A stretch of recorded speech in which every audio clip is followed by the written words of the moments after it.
I didn't see it coming. I know that's what people always say when they're heartbroken, blindsided by the person they thought would hold their hand through life. But I mean it. I didn't see it coming. Not from Jake. Not from the man who told me every day for 2 years that I was his world, his future, his always. The man who kissed me on the forehead every morning and whispered, "We're in this together." The man who laughed when I cried during Pixar movies and held me tighter during thunderstorms because he knew I hated the sound of thunder breaking the silence. I didn't see it coming from him. It was a Wednesday. I remember because I had just come back from the grocery store, and my arms were aching from the bags I carried 3 blocks from the market to our apartment. I had texted him earlier asking if he wanted his favorite pasta or tacos for dinner. He didn't reply right away, but that wasn't unusual. Jake worked in a fast-paced design firm, often trapped in meetings or buried under deadlines. I put the groceries away, humming softly, thinking maybe I'd surprise him with both. I checked my phone again while putting basil into a jar of water. One new message. My stomach fluttered. That tiny thrill you feel when the person you love finally responds. That feeling lasted less than 2 seconds. "We need to talk. I don't think this is working anymore. I'm sorry." That was it. 1. Text. No punctuation after the second sentence. No explanation. No emotion. No voice. It was as if someone had hit eject on my heart and sent it spinning into the wall. My hands shook. I dropped the basil. It floated down to the tile like a leaf in autumn, soft and detached and meaningless. The silence in the apartment swallowed me. There was no echo, just the beep of the refrigerator left open, the smell of oregano, and the shattering reality that the man I loved, truly loved, had walked away from me with 10 words on a screen. I called him. No answer. I called again. Voicemail. I texted, "Jake, what's happening? Are you serious?" Nothing. I stared at the tiny bubbles in the eye, chat screen waiting to see them bounce, even for a second. They never did. He ghosted me after that one message, just gone. Not a word, not an explanation, not even the decency of a face-to-face goodbye. I couldn't move for an hour. I sat on the kitchen floor, the groceries still in their bags, my legs pulled up to my chest. I tried to cry, but I couldn't. I felt like I was outside of my body, watching someone else crumble, watching someone else try to understand how everything could fall apart in under a minute. My mind looped through memories like a cruel montage. His smile in the mirror when we brushed our teeth together, his hands around my waist when we danced to music in our socks, his voice saying, "I love you," with a certainty that once made me feel invincible. I didn't sleep that night. I just stared at the ceiling, listening to the streetlight hum through the window, replaying every moment we'd ever shared and dissecting each one, searching for the signs. I wanted to hate him, but all I could feel was confusion and pain and disbelief so loud it drowned everything else. The next morning, I opened Instagram.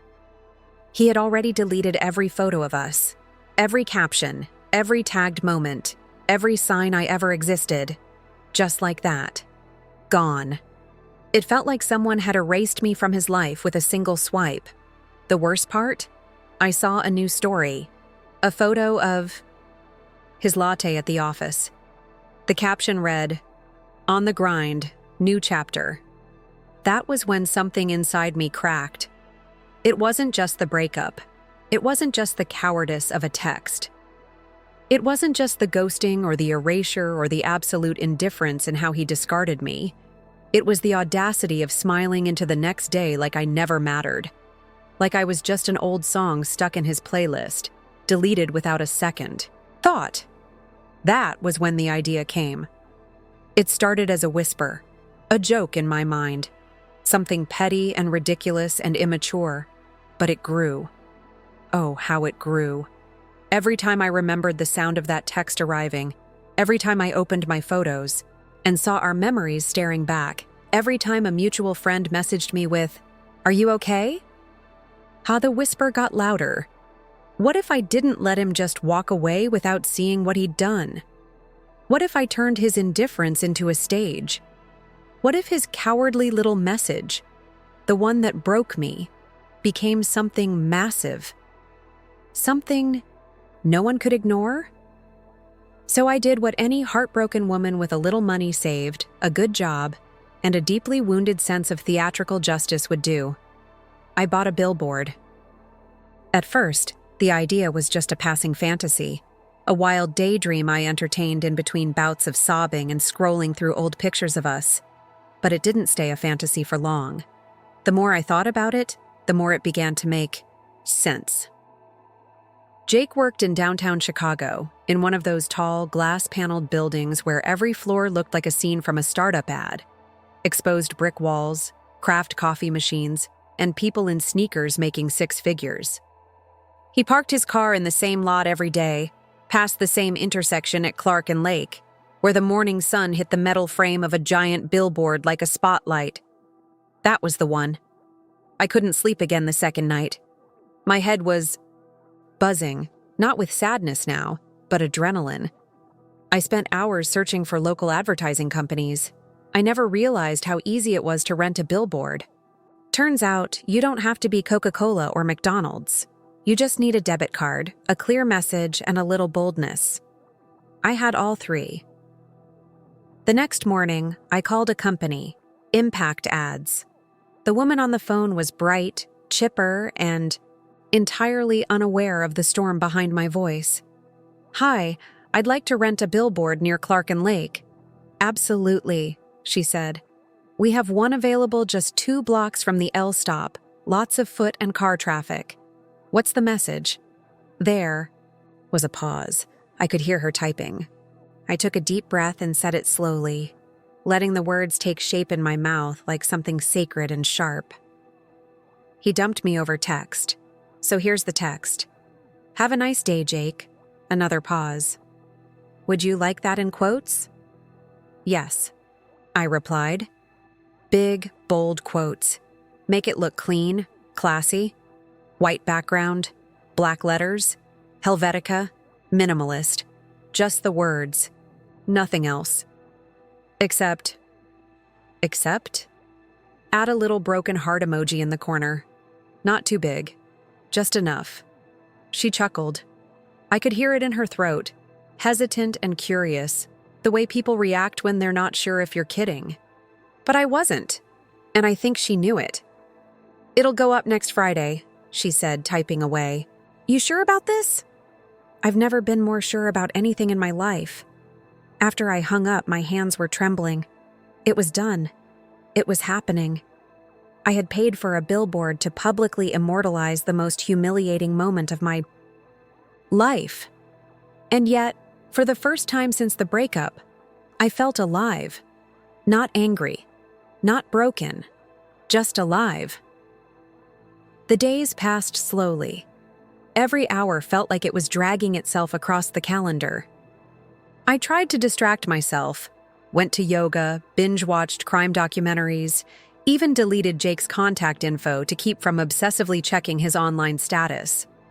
But the thought of the billboard hung in my mind like a painting waiting to be unveiled. Friday came.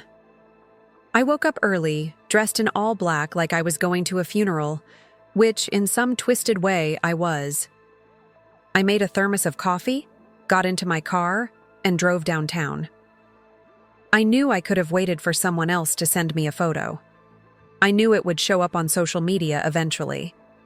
But I needed to see it with my own eyes.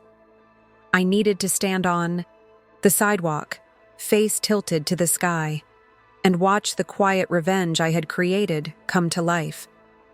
I parked in a small garage near State Street and walked the last few blocks.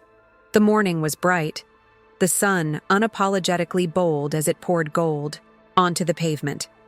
People rushed around me, earbuds in, coffees in hand, suits swishing as they brushed past. But I was moving slow, like I was walking through water. Then I saw it. It stood 3 stories tall, looming over a corner like a cathedral of vengeance. The words were exactly how I imagined them. Sharp, simple, unflinching. He dumped me over. Text. So here's the text. Have a nice day, Jake.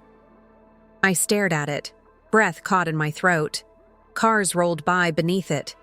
A man on a bicycle slowed down and looked up. A group of office workers stopped and laughed. A teenager took a selfie. In front of it. I couldn't believe it. This monument of heartbreak. This scream in Helvetica. This shrine to every woman who had ever been discarded like a forgotten playlist. It was beautiful. And somewhere, not too far away, Jake would drive past it. Maybe not today. Maybe not until Monday, but he would see it. He'd stop at the red light, casually glance up, and there it would be. A message from the woman he didn't even have the courage to face. And the best part? He'd never know when it would come down. A week? A month? Every day he'd pass it, wondering if today would be the last day his cowardice hung in the sky. Like a scarlet letter, I felt no guilt. Not even a flicker. He had sent me one sentence and vanished. I gave him the gift of permanence. Later that day, it started spreading online. A photo was posted to a Chicago meme page on Instagram. The caption, "Brittany, someone out here is a savage and I stan." Within hours, it had over 10,000 likes. Then 50,000. Then BuzzFeed DM'd the account asking for the source. Twitter found it too. The hashtag #SharkSorryJake started trending locally. My phone buzzed nonstop. Friends, old classmates, even a girl I met once at a bachelorette party messaged me. "Is this you?" I didn't reply. Not at first. I just watched it unfold. I watched the story grow legs, then wings. People filled in the blanks, turned me into a folk hero, a symbol of post-breakup empowerment. It wasn't even about Jake anymore. It was about all of us, all the women who had been dumped with no dignity, all the men who had vanished instead of explaining, all the people who had cried on kitchen floors and screamed into pillows and still stood up the next morning and went to work like nothing had happened. They made me a myth, and I let them. The day the Billboard went viral was the day I realized I had accidentally started a revolution. By Saturday morning, I was a trending topic on Twitter. People I didn't know were tagging their friends, captioning the Billboard photo with phrases like, "This woman is my spirit animal and petty-level goddess." Some praised the elegance of the revenge. Others dissected the typography. Clean Helvetica, classic choice, and debated whether the broken heart emoji added irony or sincerity. I even saw a few people arguing about whether Jake was a real name or a metaphor. "Jake is all men," one tweet read. "Jake is the ghost that haunts every woman's text thread." I didn't respond publicly. I didn't need to. The Billboard was my voice now, but the messages started rolling in privately. First, it was people I knew. Marla, my old roommate from college, messaged me.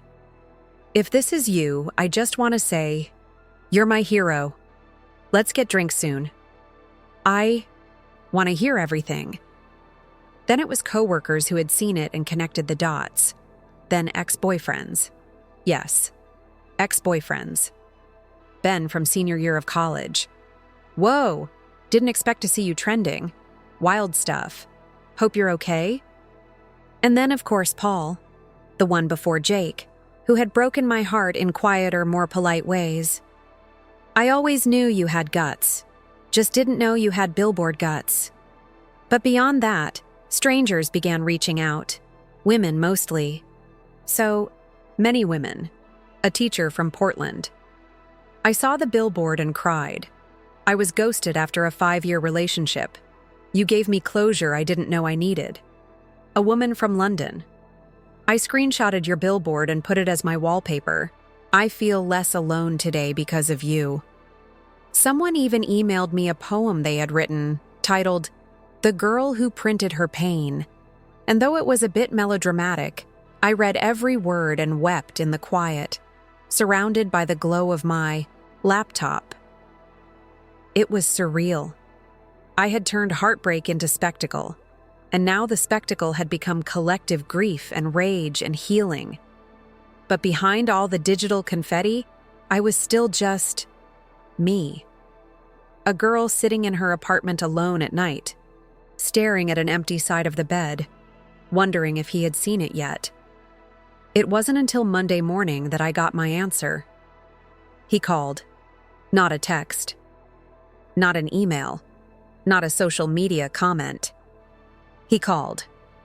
I was brushing my teeth, my hair still damp from the shower, when I saw his name flash across my phone screen. For a second, my body froze. My mouth hung open. Toothpaste dripped down my chin. It was like a horror movie jump scare.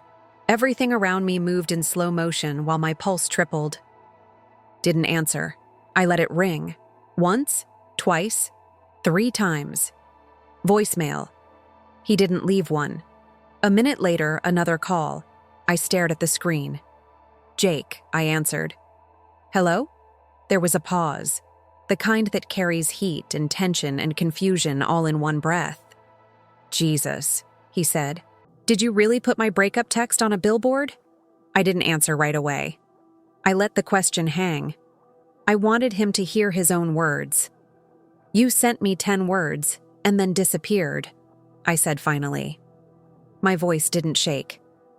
What did you expect me to do? Journal about it? Cry quietly into a pillow and move on like a good little ghostie? I didn't think you'd go public with it, he stammered. You've humiliated me. My coworkers saw it. My boss saw it. I'm getting texts from my mom, for God's sake. I almost laughed. It was unbelievable. The audacity, the irony, the wounded tone in his voice. Your mom should know how her son ends things, I said. Maybe next time she'll teach you to call. He was silent for a moment. Look, I panicked. Okay? I didn't know how to do it. I didn't want a scene. I thought it would be easier. Easier for you, I cut in. Not easier for me. Not for the person you shared a bed with, laughed with, loved. You didn't even give me the dignity of a conversation. I know, he muttered. I messed up. I never thought you'd take it that far. Well, Jake, I said, voice flat. Neither did I. But here we are. He went quiet again. I imagined him sitting at his desk, blinds drawn, coworkers pretending not to look over their monitors. I imagined the emails piling up while he scrambled to undo a mistake that couldn't be undone. I'm sorry, he said at last. I really am. I never meant to hurt you. I guess I just thought we'd drift. And that'd be it. My jaw clenched. That word, drift. The most passive, cowardly concept in relationships. The idea that love dissolves like fog if you just stop talking. That feelings can be filed away like receipts. Well, we didn't drift, I said. You detonated. He let out a breath. I could hear it falter. Is it gonna stay up? The question was laced with desperation. I paid for a month, I replied. But it's getting traction. I might extend it. People are talking. It's helping others.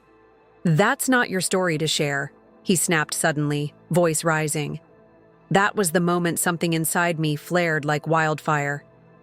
No, Jake, it's exactly my story to share. You sent that text to me.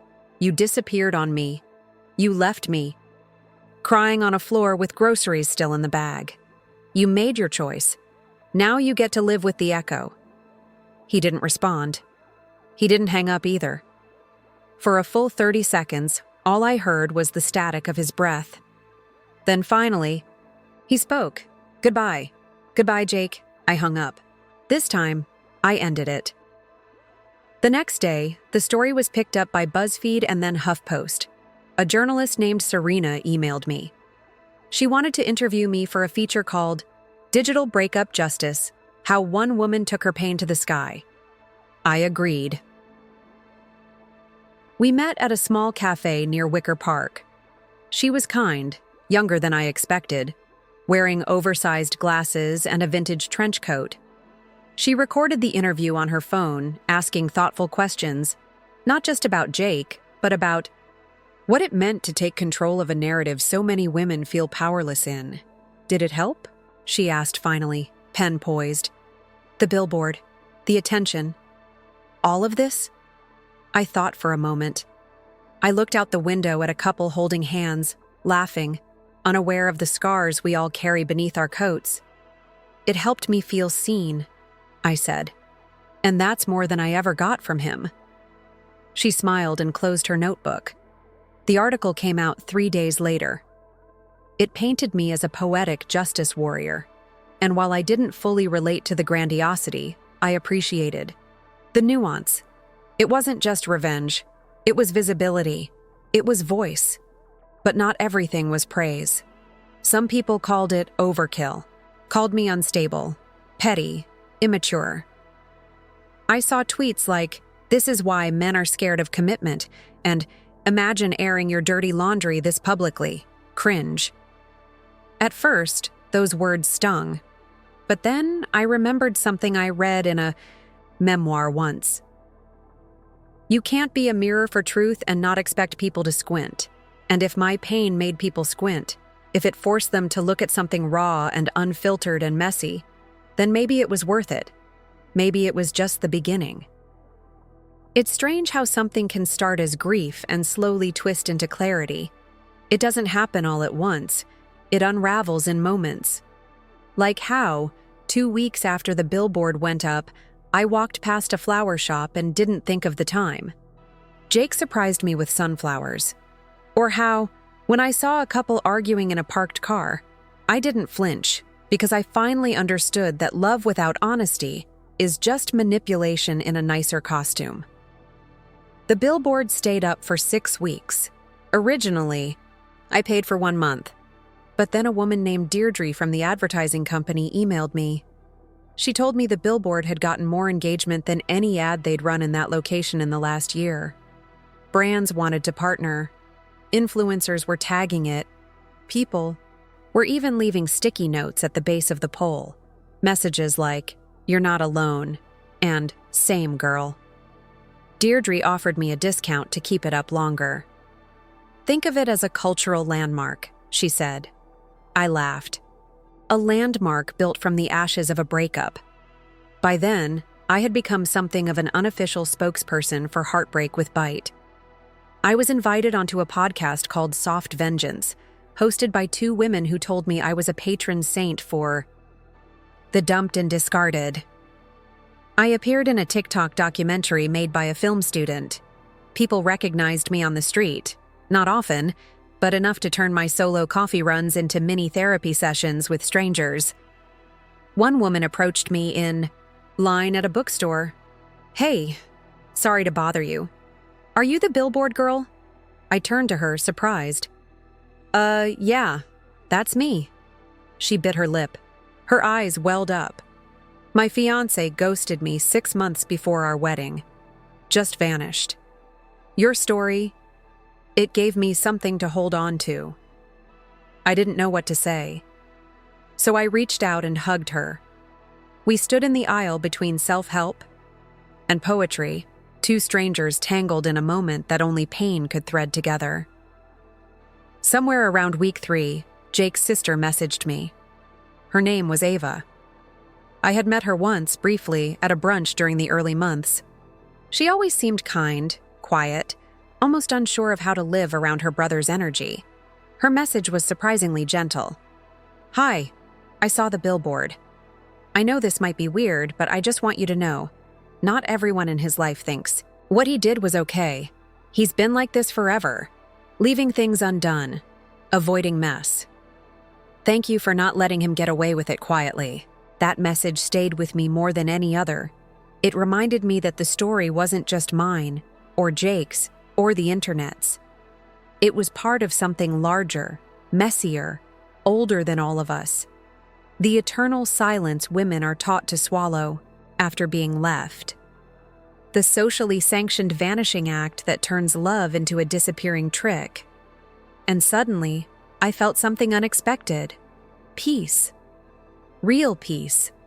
Not the performative kind, not the "I'm fine" text you send at 2 a.m. with eyes full of tears. The kind of peace that feels like clean sheets after a fever.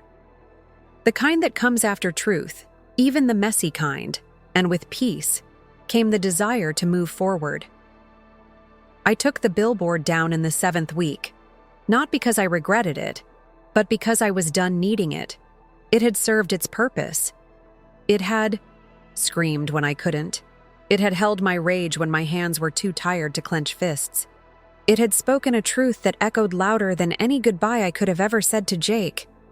And now I was ready to reclaim my voice, not from a platform above the street, but from within myself. The day it came down, I stood across the street and watched as a man in a cherry picker unbolted the frame. I watched as the white canvas, bold Helvetica, and the tiny heartbreak emoji were peeled away. Piece by piece, word by word. It felt like shedding skin. It didn't hurt. It just happened. Later that week, I did something terrifying. I went on a date. His name was Jonah. He was a pediatric nurse who laughed like a sparkler and wore flannel like it was armor. We met on Hinge, of all places. I had rewritten my bio. Once made national news after a bad breakup. Ask me about it only if you're ready for honesty, he asked. We sat in a quiet booth at a wine bar, and after an hour of talking about everything from mushroom risotto to the ethics of assisted dying, he leaned in and asked gently, "So, was it true?" I smiled. "Every word," I said. "And it was worth it." He didn't flinch. He didn't shrink away. He laughed. "Good," he said. "Because if someone ever dumped me like that, I'd probably skywrite it. It wasn't love, not yet. But it was kind. It was honest. And it was real." I don't think Jake ever understood what the Billboard was really about. It wasn't vengeance. It wasn't cruelty. It was truth. It was about showing the world that silence doesn't have to be the final word. That closure isn't always quiet. That sometimes the only way to reclaim your power is to speak louder than the person who tried, to vanish from your life like a ghost. It was about breaking the rules women are given. Don't be loud, don't be emotional, don't embarrass him, don't show how hurt you are. I broke all of them, and I'd do it again. Because somewhere, there's a girl sitting on her kitchen floor, tears soaking into her sleeves, staring at a 10-word text that shattered her world. And maybe she'll remember the story of a woman who turned her pain into poetry on a billboard, who screamed her heartbreak so the whole city could hear, who refused to vanish. And maybe, just maybe, she'll stand up. Maybe she'll scream too. Maybe she'll write something the world can't ignore. And that, I think, is how healing begins. Not in silence, but in truth.